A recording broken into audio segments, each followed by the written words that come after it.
Hey, what's going on, guys? I'm gonna make this video saying that the U.S. military needs to be in Jeju. Okay, there have been some Zumwalt destroyers there. Those are new high-tech destroyers that the U.S. Navy has, but the U.S. Navy needs to be in Jeju Island because North Korea could easily. I'm not gonna say they could easily, but they could. Instead of going down the 38th parallel, they could stage a flanking maneuver. And what they could do, even if they didn't invade from the north and south and try to sandwich South Korea, stage a flanking mover and invade from the south first, then go down the 38th parallel. If they didn't do that first, what they could do is that they could take their submarines and special forces and land and try to hold Jeju Island hostage. Okay? Those are potential things that could happen. So the U.S. military needs to be in Jeju. The U.S. has the most efficient military in the world and with the most high-tech equipment. So the U.S. military needs to be there because that would really deter North Koreans from doing something like that. So the people who are protesting U.S. military and U.S. Navy being in Jeju right now, they don't know what they're talking about. I mean, these are just potential theories that could potentially happen, but you can always see in the news that North Korean submarines are found near the coast of Jeju, or they're found wandering off,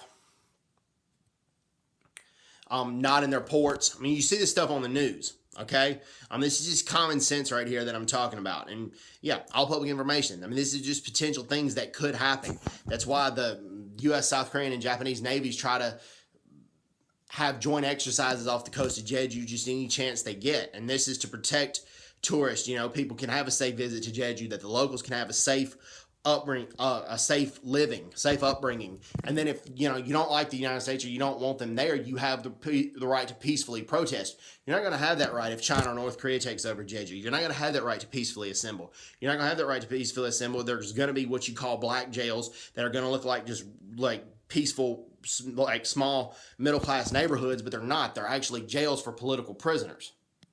That's what you're going to get. So the U.S. military needs to be in Jeju. They're going to preserve freedom. They're going to preserve freedom and democracy. You know, the Jeju massacre was in 1948. Okay, and a lot of the people who did the Jeju massacre were from the Northwest Anti-Communist Youth League. They had lived under Kim Il-sung's oppression for about 2 to 3 years. Okay, yeah, there was a lot of overreactions, but the communist protesters on Jeju fired first. Okay, they burned down 11 police stations to the ground. Was there excess retaliation? Yes, there was excess retaliation.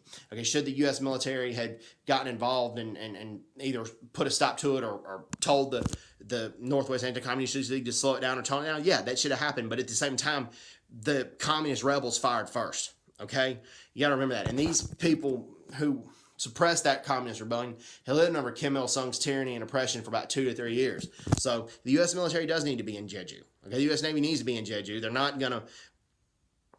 There's going to be there may be a small percentage of thugs in the U.S. military uniform that are going to do some bad things, that are going to hurt some women there and stuff, but it's a minor percentage compared to what the Chinese or North Korean military will do if they ever get a hold of Jeju. That I can guarantee you on. So anyways, hope everyone's doing well. Take care. God bless them. Bye-bye. Bye-bye.